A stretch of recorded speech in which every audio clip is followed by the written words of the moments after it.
আমার অ্যালাদিন জাবিন ফুরকান পর্ব সংখ্যা ২৭। স্যার আসতে পারি? প্রথম দিনে ক্লাসে ৫ মিনিট দেরি হয়ে যাওয়ায় কিছুটা সংকোচ নিয়ে অনুমতি চাইল ইরা।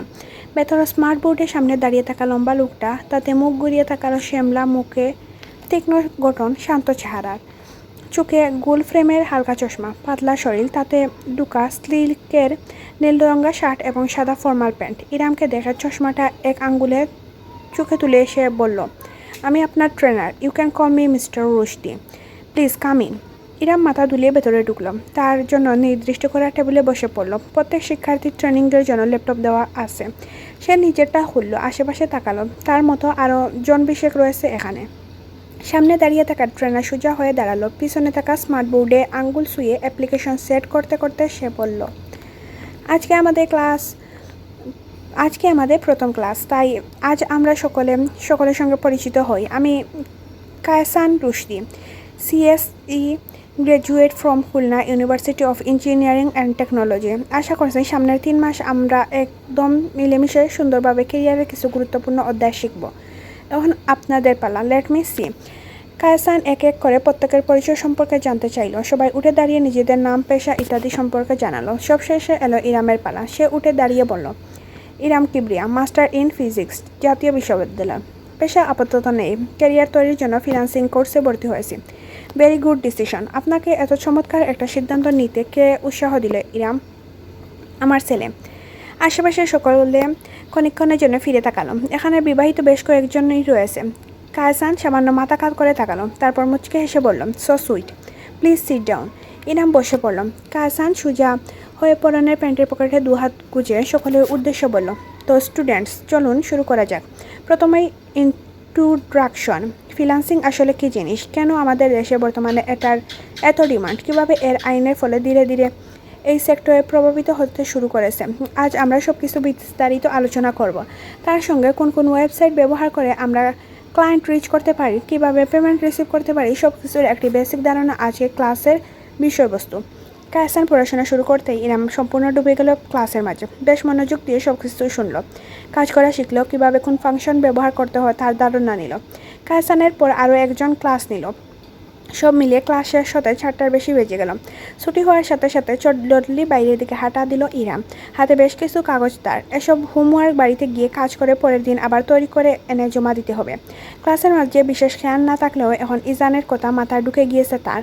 কে জানে বাচ্চাটা কেমন আছে তাকে ছাড়া। প্রায় ছুটেই সে বাইরে চলে যাচ্ছিল। ঠিক তখনই পিছন থেকে ডাকটা বেশি এলো, ইরাম। ইরাম থমকে গেল, দূরে তাকালো পিছনে। ভীষণ অবাক হয়ে দেখলো কায়সান রুশদি এগিয়ে আসছে তার দিকে। মিস্টার রুশদি, খানিকটা দ্বিধাদ্বন্দ্বিত কণ্ঠে বলল ইরাম। কায়সান হুট করে এমনভাবে তার নাম ধরে ডেকেছে যে সে বিস্মিত হয়ে পড়েছে। তার মুখোমুখি এসে থামল কায়সান। ঠোঁটে মুলায়ম হাসি মেখে বলল, খুব বিরক্ত করছি। জি না, আপনি কি কিছু বলতে চান? ক্লাসে কিছু ভুল করেছি আমি আজ? আপনি আমায় এখনও চিনতে পারেননি, তাই না? এই প্রশ্নের পর ইরাম নিশ্চিতভাবে আরেক দফায় অনুভব করল কায়সানকে সে আগেও কোথাও দেখেছে, কিন্তু কিছুতেই মনে করতে পারল না। বিব্রত বোধ করলো সে। আমাদের পূর্ব পরিচিত থেকে থাকলে দুঃখিত মিস্টার রুশদি, আমি আসলে মনে করতে পারছি না। মনে করতে পারার কথাও নয়। সিরাত স্যারের বিকাল 3টে ব্যাচ, সাইকেল রাইড, কামরুল মামার টঙ্গের আড্ডার সঙ্গে ছোটো সিঙ্গারের আসর, অনেক বছর আগের ব্যাপার। আজ শুধু স্মৃতি হয়ে রয়ে গিয়েছে। এরম চোখ জোড়া প্রসারিত হয়ে উঠল। মস্তিষ্ক ধীরে ধীরে স্মরণ করতে লাগলো বহু বছর পুরনো দুলোয় জমা স্মৃতিগুলো। ক্লাস 6 কি 7-এর কাহিনী।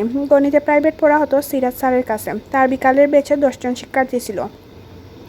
কায়সান তাদের একজন। প্রায় 4-5 বছর একসাথে টিউশনি পড়তে পড়তে তারা সবাই যেন বন্ধুর চেয়েও বেশি কিছু হয়ে উঠেছিল। ছেলেদের সবাই সাইকেল ছিল। সেই সাইকেলদের মেয়েদের চাপিয়ে তারা রেস খেলত। সপ্তাহে পকেট মানি মিলিয়ে মাঝে মধ্যে এদিক সেদিক ঘুরতে যাওয়া হতো। আর প্রায় কাউকে না কাউকে ভেঙে কামরুল মামার দোকানে চা সিঙ্গারা খাওয়া তো ছিল তাদের নিত্যদিনের ব্যাপার। এতটাই দৃঢ়বন্ধন ছিল তাদের মাঝে যে স্কুলের চেয়েও প্রাইভেট ওই 2 ঘন্টা সময়ের জন্য ইরামের মুখিয়ে থাকতো। সেই লাজুক ছেলে কাউসান, যার সাইকেল পিছনে বসে তার নিত্য রেস করা হতো। সেই কাউসানকেই ভুলে গিয়েছে বলে ইরাম খানিক লজ্জা পেল। সরি, আমি আসলে ভুলেই গিয়েছিলাম। আপনাকে দেখে আমার মনে হয়েছিল আগেও কোথাও দেখেছি, কিন্তু ঠিক হিসাব মিলিয়ে উঠতে পারিনি। কতটা বদলে গিয়েছে। চোখ পিটপিট করলো ইরাম। না চাইতেও কাউসানকে অপদাস্তকময় পর্যবেক্ষণ করলো। লাজুক লজ্জাবতী পাতার মতন সেকেন্ডে সেকেন্ডে নেতিয়ে যাওয়া ছেলেটি প্রায় 6 ফুট উচ্চতার অধিকারী আজ। শরীরে কোনো মেদ নেই, পাতলা গরম, চশমার আড়ালে সুচারু চাহনি, নিজেকে দেখানো ভঙ্গিমা আত্মবিশ্বাসী। যে ছেলে স্যার পড়া জিজ্ঞেস করালে পাড়ার সত্ত্বেও তুতলাতে থাকতো, সেই ছেলে আজ এতগুলো মানুষের সামনে দাঁড়িয়ে প্রভাব নিয়ে কথা বলা যায়। অবাক তো হওয়াই উচিত। ইরামের কথা শুনে একটুখানি হাসলো কায়সান, ঝুঁকে এসে জানালো, ইটস টোটালি ফাইন। আপনি আমাকে মনে না রাখলেও স্মরণ করতে পেরেছেন, এটাই তো সৌভাগ্য। তা বলুন, কেমন আছেন? অজান্তেই করিডোরের দরে ধীর পায়ে পাশাপাশি হাঁটতে শুরু করলো ইরাম এবং কায়সান।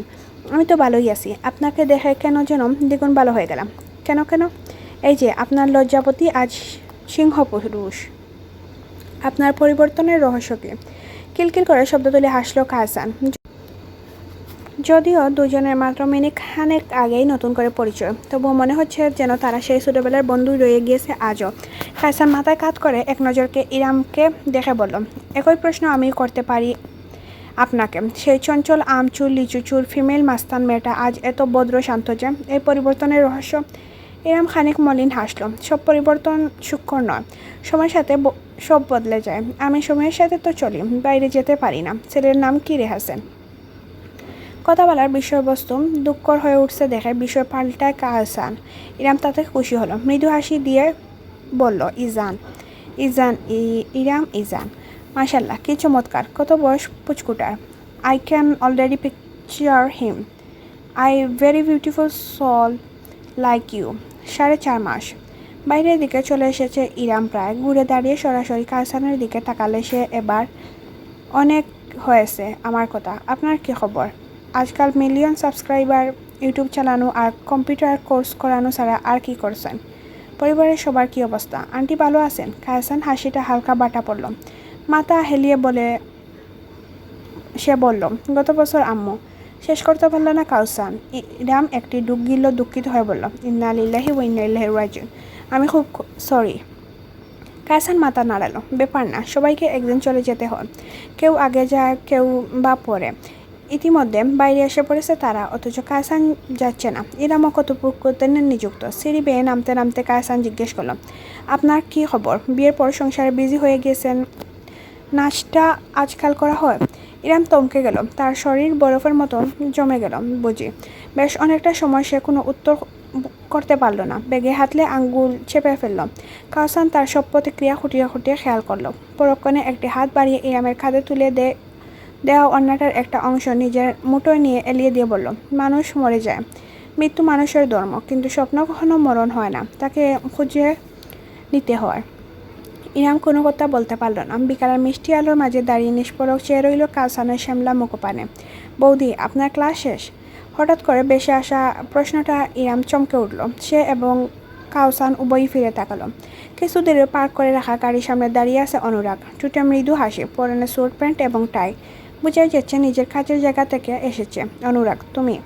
অনুরাগ কাছে এগিয়ে এলো, এক নজর কায়সানের দেখে শেষমেশ পুনরায় ইরামের দিকে ফিরে জানালো, জি, আপনাকে বাড়ি পৌঁছে দিতে এসেছি, চলুন আমার সাথে। ডেপ করে তাকিয়ে থাকলো ইরাম। দুপুরে আফনান দিয়ে গেল, এখন অনুরাগ নিয়ে যাচ্ছে। কি অদ্ভুত, তার পিছনে কতজন লোক লাগানো হয়েছে, আশ্চর্য। কায়সান ইরামকে বললে, ওকে, আমার 5 মিনিট পরে আরেকটা ক্লাস আছে, আমি তবে যাচ্ছি ইরাম, আগামীকাল দেখা হবে।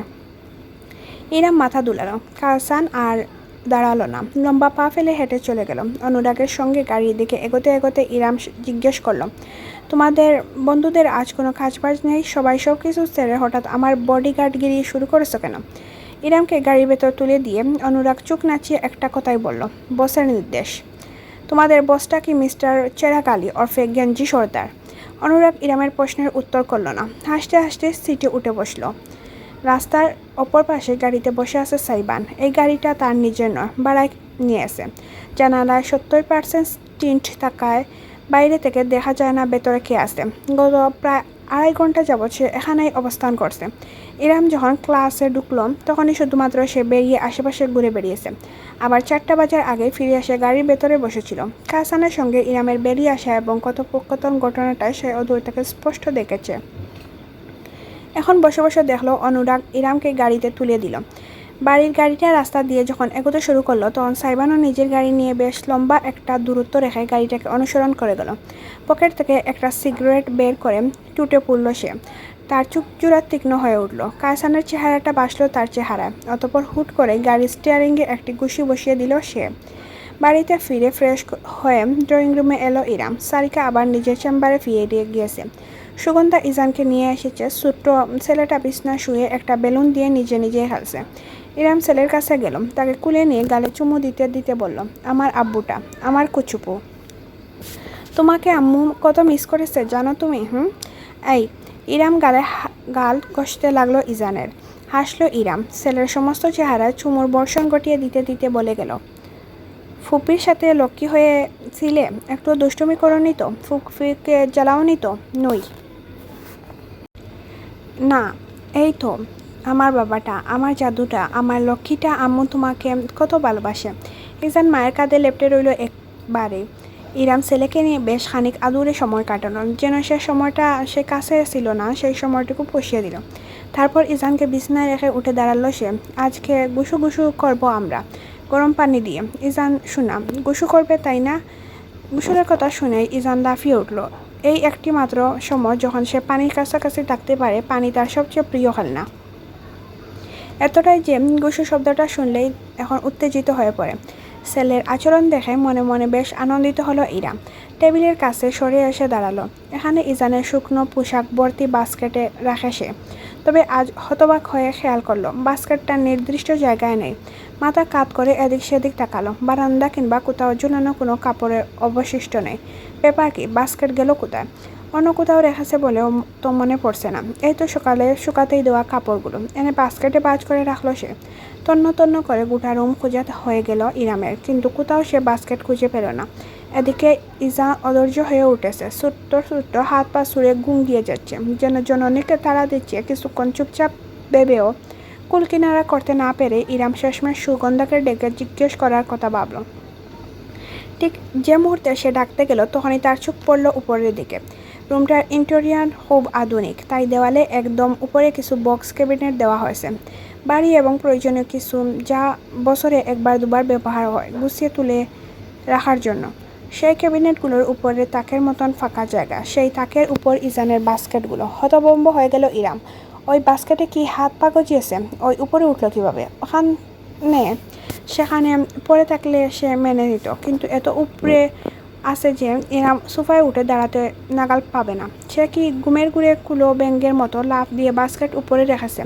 অসম্ভব। এই নিশ্চিত অন্য কারো কাজ, যে কাজ সুগন্ধা সামিয়া সারিকা কেউ পারবে না করার প্রশ্নই আসে না। কেউ অত উঁচুতে নাগাল পাবে না। ঠিক এই মুহূর্তে রুমে ঢুকলো সাইবান।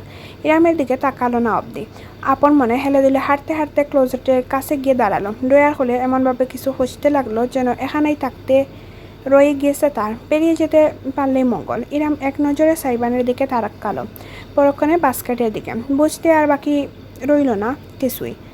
আলাদিন, বাস্কেটটা একটু নামিয়ে দাও না। এই একটা বাক্য শোনার আশায় একজনের কান পচে যাচ্ছে। সেটা সে খুব ভালো করে জানাই আছে। সেদিনের ঝগড়ার পর থেকে সাইবান এখন পর্যন্ত তার সাথে একটা কথাও বলেনি নিজ থেকে। সেক্ষেত্রে ইরামকে দিয়েই কথোপকথন শুরু, এর চেয়ে ভালো কোনো পন্থা হয় না। হুট করে শয়তানি বর করলো ইরামের মাথায়। শাড়ির আঁচল টেনে কোমরে গুজল সে।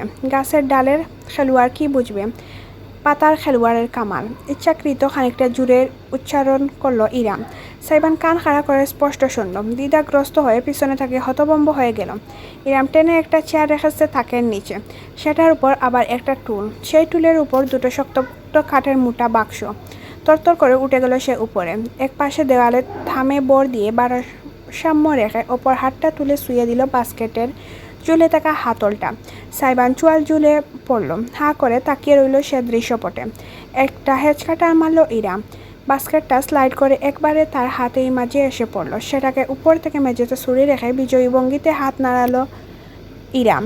একটু চালাক না হলে দুনিয়াতে টেকা মুশকিল। সরাসরি সাইবানের দিকে তাকালো সে। ছেলেটা মুখ মহা বিস্মিত, আতঙ্কিত, ব্যর্থ, পরাজিত, জর্জরিত। ক্লোজেটের দরজা পিঠ টেকে পরাজিত সৈনিকের ভঙ্গিতে সেই দ্বারা ঝুঁকিয়ে দাঁড়িয়ে রইল সাইবান। যেন কেউ ভ্যাকুয়াম ক্লিনার দিয়ে ময়লার বদলে তার সবটুকু আত্মার শক্তি শোষণ করে দিয়েছে। বান্দরের জি বান্দরনি। সাইবান ফিসফিস করে উচ্চারণ করলেও ইরাম স্পষ্ট শুনতে পেল। আপন মনে বিজয়ী হাসি হাসলো সে। ধীরে ধীরে সব ধাপ পেরিয়ে অবশেষে চেয়ারের উপর এসে নেমে দাঁড়ালো সে। এতক্ষণ যাবৎ তরতর করে সফল হওয়া আত্মবিশ্বাসী বেড়ে গিয়েছে তার। বিনা চিন্তায় মেঝেতে পা রাখতে গিয়ে হঠাৎ করেই একটা অঘটন ঘটিয়ে ফেলল সে। হাঁটুতে ধাক্কা খেয়ে চেয়ারের উপরে বসানো টুল নড়ে উঠায় ইরাম ভারসাম্য হারিয়ে ফেলল। সে দুলে উঠতেই চেয়ারটাও নড়ে উঠল ভয়ানকভাবে। ইরাম পা হড়কে গেল। অদূর থেকে দৃশ্যটা দেখল সাইবান। সব কিছু ফেলে তৎক্ষণাৎ বিদ্যুৎ গতিতে এগিয়ে গেল সে। এক দীর্ঘ লাফে ইজানের উপর দিয়ে বিছনা টপকে অপর পাশে পৌঁছালো সে। খেয়ালি করল না কত মুগ্ধতা নিয়ে বড় বড় চোখে প্লেন উড়ে যাওয়ার মতন করে পিতাকে উড়ে যেতে দেখে হাততালি দিচ্ছে ইজান। ইরাম অজান্তেই চিৎকার দিয়ে উঠল, আহ, অহ ফাক। সাইবানের অস্ফুট কণ্ঠস্বর। ইরাম চোখ বুজে ফেলল। বুঝতেই পারল না কি হচ্ছে। শুধু মনে হলো ক্ষণিকক্ষণের জন্য হাওয়ায় ভাসছে তার শরীর। তারপরে পাথরের মতন শক্ত কিছু একটার সঙ্গে ধাক্কা লাগলো তার। একজোড়া শক্তিশালী বাহু জড়িয়ে গেল তার শরীর জুড়ে। এরপরই মেঝেতে দোপাস করে পড়ল সে কারোর বুকের উপর। এতটাই জুড়ে আসতে পড়েছে দুজন যে দোপাস করে একটা শব্দ হলো, সঙ্গে চাপা গুনগানি। ইরাম নড়চড় করে উঠল। নিজের ঠোঁট নিচে নরম কিছু একটা অস্তিত্ব টের পেল। চট করে চোখ জোড়া খুলে গেল তার। সঙ্গে সঙ্গে জমে গেল সে। তার ঠিক নিচেই সাইবান বড় বড় চোখ মেলে তাকিয়ে আছে এমনভাবে যেন বৈদ্যুতিক শখে আছে।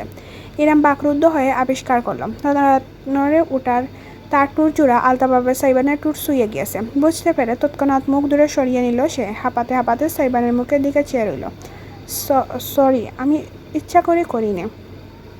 সাইবান রোবটের মতো পড়ে আছে। তার চোখ নড়ছে না, হাত পা শিথিল। মনে হয় যেন নিঃশ্বাস অবধি নিচ্ছে না। হুট করে পুতুলের মতন হাত তুলে ইরামকে নিজের উপর থেকে সরিয়ে উঠে বসলো সাইবান। একটা শব্দ উচ্চারণ করলো না। নেশা করে থাকলে মানুষ যেমন করে হেলে দুলে হাঁটে, তেমনই টলটে টলটে সাইবান রুমের বাইরে চলে গেল। উঠে দাঁড়িয়ে বুকে চেপে ধরে হতভম্ব হয়ে দাঁড়িয়ে রইল ইরাম। এইমাত্র কি হয়ে গেল এখানে? হৃদযন্ত্র থামছে না তার। অস্বাভাবিক দৌড়াচ্ছে ঘোড়ার মতন করে। ঠিক সেকেন্ডের মাথায় ইরামের কানে আরেক দফায় দপাস করে একটা শব্দ ভেসে এলো। তারপর সুগন্ধার চিৎকার, আম্মা, বাইজান সিঁড়ি দিয়া পিছলাইয়া পইড়া গেছে।